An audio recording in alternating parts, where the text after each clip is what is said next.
bener berhenti pelan-pelan kayak sudah gini habis itu la ilaha illallah.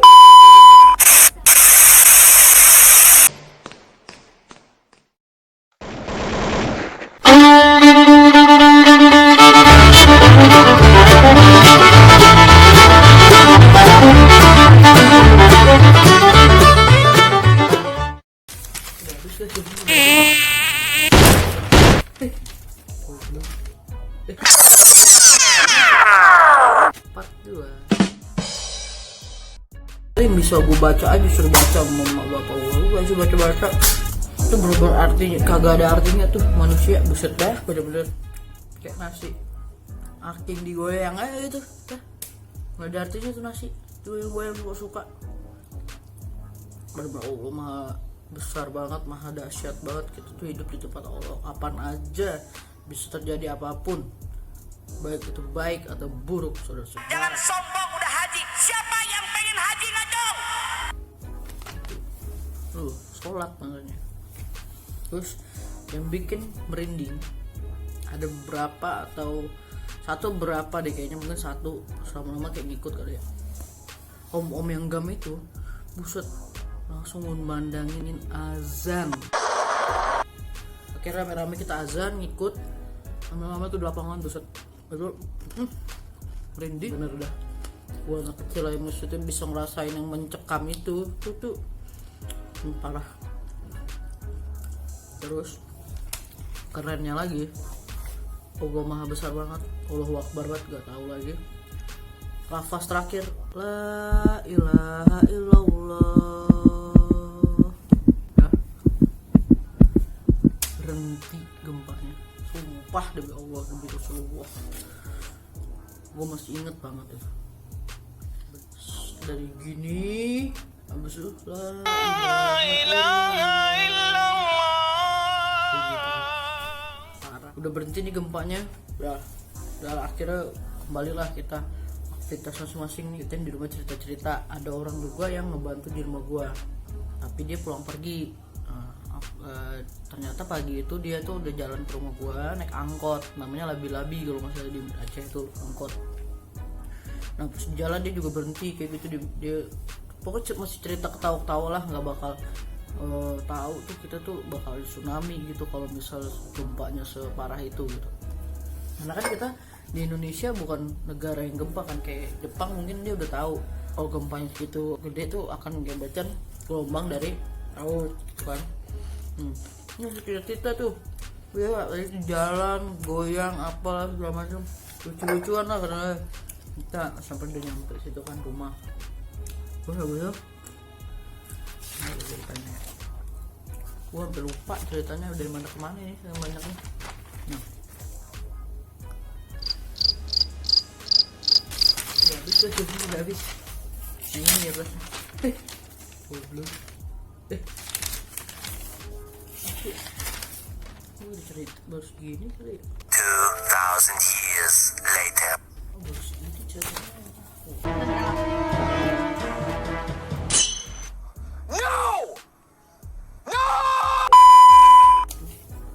Nah, gue cerita ini deh jadinya sekarang, mudah-mudahan bener cerita gue. Begitu si ibu-ibu tuh bilang, gimana ya di asrama, di asrama masih ada rumah yang panggung gitu guys, rumah zaman dulu, Aceh zaman dulu. Oh iya juga ya gitu. Jadi gue sama adik gue Okta, kita jalanlah ke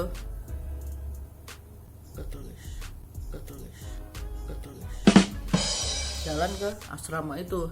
Naik mobil diantar sama om itu kan, nyata mau jalan-jalan karena libur, terus keliling asrama. Dan sampai gue tengah kota. Nah kota itu ada masjid, di situ orang-orang pada mau naik haji. Ada ini banyak bus-busnya kan. Ya gue nggak mikir ke aneh-aneh juga, gue mikir ada apa, tiba-tiba macet banget tuh.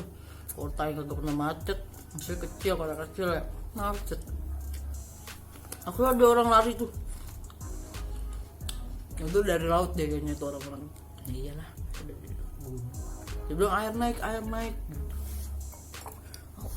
masih nggak ngerti nih, kita di mobil air naik maksudnya kenapa gitu kan.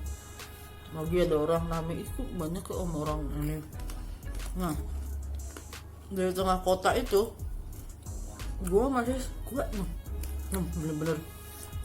bener-bener nggak tahu gue apa namanya, mukjizat atau apa gitu ya, karena itu kan dari situ aja gue tengah kota itu dari bilang ada air naik ya, gue lewat itu asrama,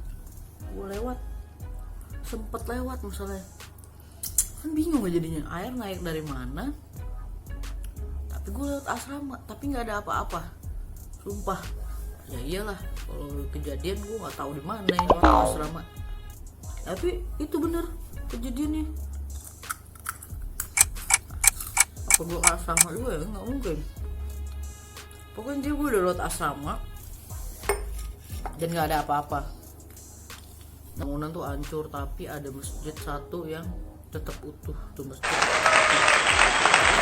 tetap utuh. Dan ada juga rumah adat, yang rumah adat Aceh, rumah Rama itu dia masih bangun tegak juga loh. Asli itu keren banget, karena tuh udah parah banget tapi ada yang gampang hancur, ada yang masih bertahan gitu. Nah, atau gue jadi kayak nggak namanya satu kota gitu kan, keliling gitu kan. Gue udah sampai deket rumah, perempatan tinggal lurus perempatan nih. Nah gue isengnya, ayo om ke lagi yuk gitu. Gue anaknya kan jalan banget, suka jalan.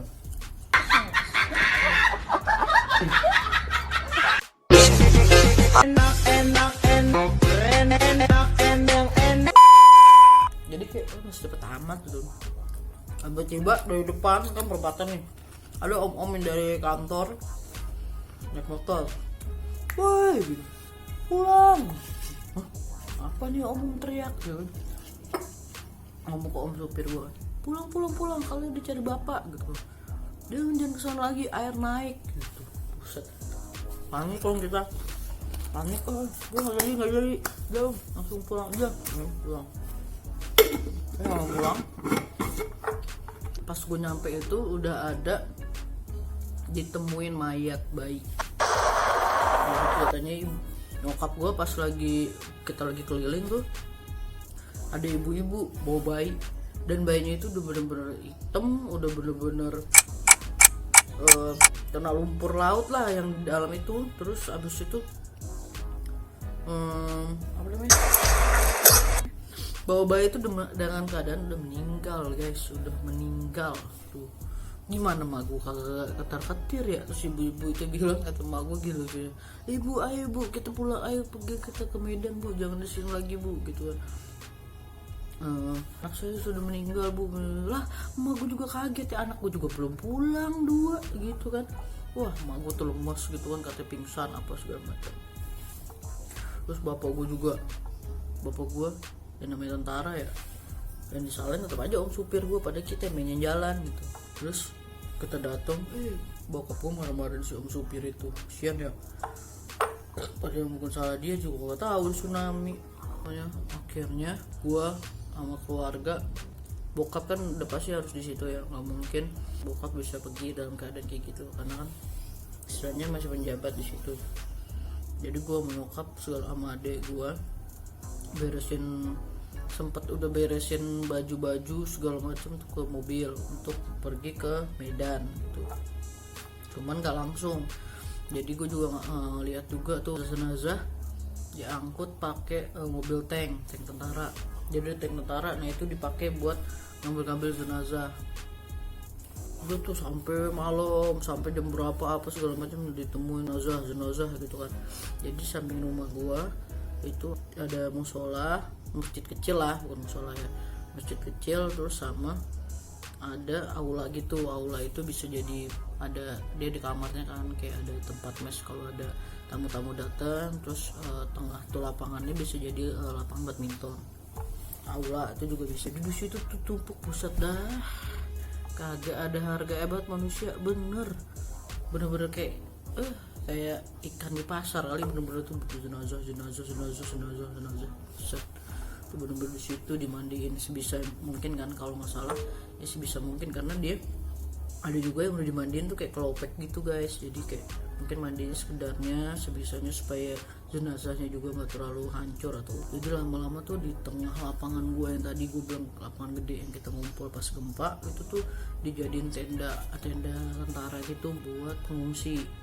Komunikasi mati, listrik mati, supermarket apa segala macam juga nggak ada kan. Kita langsung dapat bantuan di situ. Kita pokoknya semua barang semua makanan di rumah gue dikeluarin bareng-bareng. Kemudian baju keluarga gue tuh di rumah bener-bener banyak lah baju-baju yang dipakai gitu kan. Ada juga tuh namanya anak kecil ya, jaket gue tuh mahal banget lagi, mahal keren, cuman ya namanya kayak gitu ya, lama-lama nggak apa-apa dah.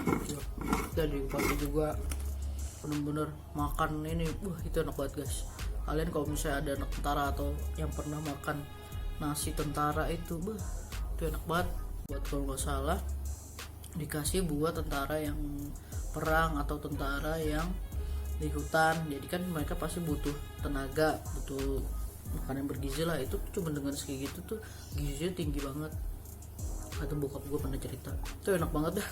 Terus adik gue yang trauma kecil, dia itu sampai kalau hujan dia tuh bener-bener panik kaget gitu tuh, kasihan banget deh, dia masih trauma gitu.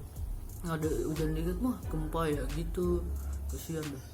Ada hujan lagi dikit mah gempa ya, ada goyang dikit atau apa gempa. Tapi emang setelah dari situ itu masih ada gempa-gempa susulan kecil-kecil gitu, masih ada tuh. Jadi ya kayak tidur juga kagak tenang apa segala macem kan, stres banget deh.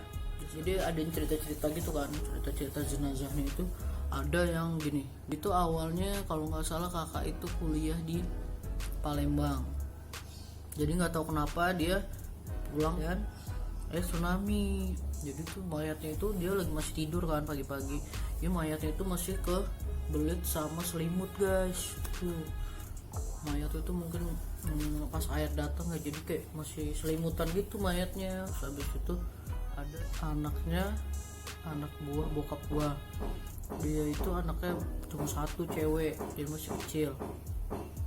Terus si anak kecil ini pakai baju rapi, pagi-pagi tuh dia pakai baju rapi, minta pakai sepatu gitu kan. Iya aku mau pergi gitu. Ternyata bener dia meninggal guys. Rapi maksudnya itu kali mau pergi. Terus sampai ditemuin masih pakai sepatu apa kalau nggak salah, gue lupa. Beberapa hari, abang gua kan nggak ikut ya. Jadi kita 3 bersaudara, gua sama adik gua di Aceh ngikut. Abang gua dari dulu tuh emang nggak pernah ngikut, tapi di Jakarta dia tuh kalau nggak salah lagi mau ujian nasional atau apa gitu, gue lupa. Sampai dia tuh nilai jeblok semua guys, gara-gara ada saudara gua nih nanya, Koko Ramil deket rumah gua, nanya kan, ini Kodim Sigli Aceh itu gimana keadaannya. Nah si kampretnya itu om Koramel itu bilang udah hancur semuanya, mampus. Keluar tuh udah sampai mau pengajian kayak gitu-gitu deh pokoknya. Stres lah abang gua ditinggal sama semuanya. Setelah beberapa hari ada HP satelit, itu keren juga tuh HP satelit. Kalau nggak salah komunikasi masih belum bisa, cuman ada HP satelit. Jadi kita bisa ngubungin keluarga. Wah gila itu keluarga udah pada ini semua nangis-nangisan gitu kan. Itu kalau nggak salah berapa hari gua nyokap sama adik gua jalan darat dan itu kita ngeliatin rumah yang hancur, jalanan yang hancur, jalanan yang retak. Yang waktu itu tuh fenomena-fenomenanya tuh kayak ada jejak kaki tuh di daerah apa gue lupa, ada jejak kaki. Iya tuh gue Jakarta, gue kan kelas 6, untung banget gue masih bisa ikut UN karena musibah gitu ya. Itu balik lagi ke SD gue dulu, gue cuman ujian di sana, ujian nasional. Intinya ya itu, apalagi katanya ada isu-isu yang mau tsunami lagi kan, gue nggak paham lagi. Alhamdulillah gue selamat. Makanya guys kita harus cintai lingkungan guys, bener deh. Jangan buang sampah sembarangan, jangan aneh-aneh di laut, jangan aneh-aneh di hutan. Alam tuh marah sama kita, janganlah kayak gitu, menghormati. Kalau main mau ngapain di rumah aja udah, hotel lah paling mendingan. jangan di hutan. Aduh, bocah-bocah kadang-kadang juga main di awal-awal, ada yang di naik gunung ngapa-ngapain juga di tenda. Ya tolol dah lu pada. Gimana mereka yang marah sama kita? Ayolah guys, kita kalau mau dihargain ya hargain orang dulu gitu loh. Jangan kebiasaan mau dihargain orang, jangan kebiasaan mau diterima orang dulu. Dan udah gak zaman kayak gitu asli dah. Itu cerita gue guys. Thank you yang udah mau dengerin. Bye guys, ntar kita cerita lagi ya.